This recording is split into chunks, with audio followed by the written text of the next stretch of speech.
Prince Harry has never been one to shy away from controversy. Whether it's his tell-all memoir, his high-profile departure from royal duties, or his ongoing media ventures, his name remains a lightning rod for debate. But his latest request, a taxpayer-funded private jet to attend the 2025 Invictus Games in Canada, has sparked yet another firestorm. The Canadian government's firm but polite refusal to grant Harry this luxury has fueled discussions across royal and political circles. Is this a wake-up call for the Duke of Sussex? Or just another chapter in his ever-evolving, often criticized public journey? Let's break down why this latest incident has reignited debates about privilege, accountability, and what it really means to step away from royal life. Flying private is nothing new for the rich and famous, and Harry, despite stepping back from royal duties, still enjoys many luxuries. However, requesting a taxpayer-funded private jet in today's climate? That's a bold move. Governments worldwide are pushing for fiscal responsibility and environmental consciousness, making Harry's requests seem out of step with the times. Many Canadians, already grappling with economic challenges, weren't exactly thrilled at the idea of footing the bill for a private citizen's lavish travel plans. Critics argue that Harry can't have it both ways. He can't reject the constraints of royal life while still expecting its privileges.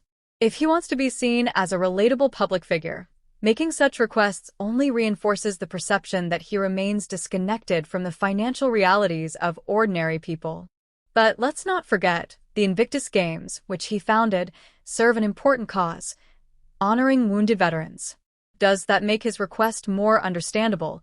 Or does it simply overshadow the very values the Games represent? If there's one thing we can count on, it's that the internet never holds back. Canadians took to social media in droves, and their reactions fell into two distinct camps. Many saw the government's refusal as a victory for fairness and accountability. If an everyday citizen wouldn't receive taxpayer-funded luxury travel, why should Harry? Others worried that the controversy might overshadow the real purpose of the event: honoring veterans. Some even speculated that this incident could negatively impact attendance or sponsorship. Either way, the conversation is no longer just about Harry. It's about the bigger questions of privilege, responsibility, and public trust. There was a time when Harry was affectionately dubbed the People's Prince, a royal with a relatable charm, a rebellious streak, and a genuine connection with the public. But in recent years, that image has cracked. Between his public disputes with the royal family, his bombshell revelations in Spare, and his expensive Netflix deals, Harry's persona has become more polarizing than ever. While some still admire him for forging his own path, others see him as increasingly out of touch. Does this incident prove he's lost his way? This isn't just about one denied flight request. It's about a larger narrative. Every move he makes is scrutinized, and every decision is weighed against the ideals he claims to uphold. Environmental responsibility? Fiscal prudence? Public service? A taxpayer-funded private jet doesn't exactly check those boxes. So, what happens next? With the Invictus Games drawing closer, all eyes will be on Harry. How he handles this moment could either help repair his image or further cement the perception that he's lost touch. Harry could choose to travel like the rest of us, albeit in first class, most likely. A commercial flight would send a message of humility and responsibility, aligning him more closely with the values he advocates for. Alternatively, he could double down, perhaps chartering a private jet at his own expense or finding a corporate sponsor to fund the trip. But would that really change public perception? Harry could use this moment as an opportunity for reflection, addressing the issue directly and reinforcing his commitment to sustainability and financial responsibility. But will he? That remains to be seen. The refusal of Harry's private jet request isn't just about one trip. It's symbolic of a bigger shift in how the world views him. The privileges he once took for granted are no longer automatic, and public sentiment is evolving. The Invictus Games deserve to shine, free from unnecessary distractions. But for now, the spotlight remains on Harry. Will he step back and let the cause take center stage, or will his personal journey continue to overshadow the event? One thing's for sure, this isn't the last time Harry's choices will be scrutinized. What's your take? Should Harry have been granted the private jet? Or was Canada right to refuse? Share your thoughts and let's keep the conversation going. Public figures, especially those with royal ties, live under constant scrutiny. But Harry's trajectory is unique. Once adored as the fun-loving, relatable prince who served in Afghanistan and walked behind his mother's casket, he's now viewed by many as a polarizing figure, a man caught between royalty and celebrity, activism and excess. The refusal of his private jet request is more than just a logistical issue. It's a reflection of how the world now sees him. Has Harry miscalculated his public standing? Or is he simply a victim of impossible expectations? Let's explore the factors shaping his current image. The perception problem, royal without the crown.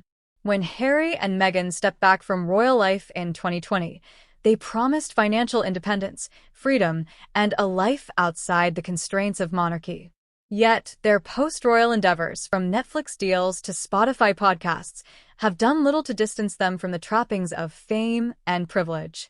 The issue isn't that Harry sought a private jet, it's who he expected to pay for it. Had he privately funded the trip, the controversy might have been avoided. But by requesting government assistance, he inadvertently reinforced the idea that he still expects the special treatment of a royal, even while rejecting the responsibilities that come with it. This creates a tricky paradox. If he wants to be seen as an advocate for sustainability and equality, excessive privilege contradicts that. If he leans into his royal past, he risks looking like someone who wants the benefits without the duties. So, where does that leave him? Harry's ability to influence public opinion isn't what it once was. In the early years of his marriage, there was significant public goodwill, especially after his emotionally candid interviews about mental health and trauma. But as the years have passed, there's been a noticeable shift. From Oprah to Spare to Netflix docuseries, Harry and Meghan have shared their grievances with the world. But at what cost? Public sympathy has dwindled, with some feeling that their narrative has become repetitive. Perceived hypocrisy.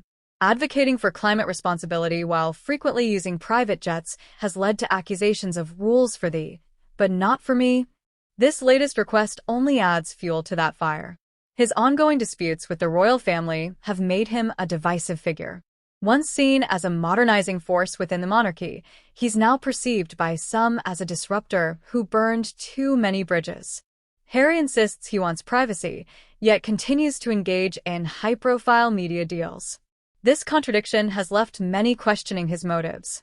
All of this culminates in a simple truth: Harry is no longer untouchable. The privileges once afforded to him as the Queen's grandson are fading, and the Canadian government's refusal is proof that his requests will no longer be met with automatic deference. What happens next? Harry's next moves will be crucial. With the Invictus Games set to take place in 2025, the focus should be on the athletes, wounded veterans who have overcome extraordinary obstacles. But with this controversy, the risk is that Harry's personal decisions will overshadow the event's true purpose. So, how does he regain control of the narrative? Potential strategies Harry could take: a public show of humility, flying commercial and making a statement about government resources being better spent elsewhere could help repair some of the damage. Refocusing on the Invictus Games. Instead of letting the controversy fester, he could shift the conversation by highlighting the athletes and their inspiring stories. Reevaluating his public image strategy. Harry's team may need to reconsider how he engages with the public. Less media drama, more tangible actions. Addressing the issue head-on. Acknowledging the optics of his request, rather than ignoring the backlash, could show maturity and self-awareness. Whatever path he chooses, one thing is certain: the days of unquestioned royal privilege are behind him. The bigger picture, a sign of changing times. Harry's request and Canada's refusal symbolize more than just a minor travel dispute. They reflect a broader cultural shift in how we perceive privilege, responsibility, and the obligations of public figures. Key takeaways from this controversy. Accountability is no longer optional. Whether you're a royal, a celebrity, or a politician, expecting special treatment will be questioned, especially when taxpayer money is involved. The public's priorities have shifted. With economic challenges and climate concerns at the forefront, extravagant requests are increasingly viewed as tone-deaf. The evolution of the royal brand. The monarchy itself is changing. The days of unquestioned deference are fading, and even the most famous royals must adapt to new expectations. Final thought: can Harry regain his public favor? This latest incident is a clear reminder that the world Harry left behind, the one where royal status granted automatic privilege, is no longer the one he lives in. His choices from here will determine whether he's seen as an evolved public figure with genuine values or as someone clinging to a privilege he no longer holds. So, the question remains: will Harry embrace this moment as a wake-up call, or continue to make moves that keep him at the center of controversy? What do you think? Does Harry deserve the backlash, or is this being blown out of proportion? Drop your thoughts below, and let's discuss.